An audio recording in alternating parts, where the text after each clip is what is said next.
Бог е този, който ти показа това видео. Той знае, че сърцето ти е изморено и иска да го изцели. Нека се помолим за няколко секунди. Вярвам, че Той ще действа. Господи, моля се за човека, който гледа това видео.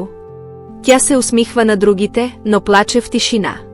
Господи, нека дойдеш и изцелиш разбитото й сърце. Пред хората тя казва, че е добре. Но в тишината тя плаче. Тя се чувства изморена, празна, неразбрана.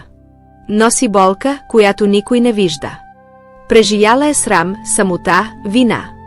Тази вечер тя идва пред Теб, Господи, търсейки помощ. Ти виждаш нощите, в които тя не може да заспи. Ти чуваш молитвите, които тя дори не смее да изрече. Ти познаваш мислите на сърцето й. И ти я обичаш. Не заради това, което е направила, а защото тя е Твое дете.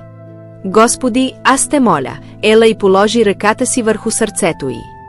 Където има рани, положи Твоето изцеляващо масло. Където има празнота, изпълни с Твоята любов. Където има сълзи, излей своя мир. Псалм 1:4-7-3 казва: изцелява съкрушените в сърце и превързва скърбите им. Тази вечер, Господи, аз вярвам, че Ти го правиш. В могъщото име на Исус Христос, амин.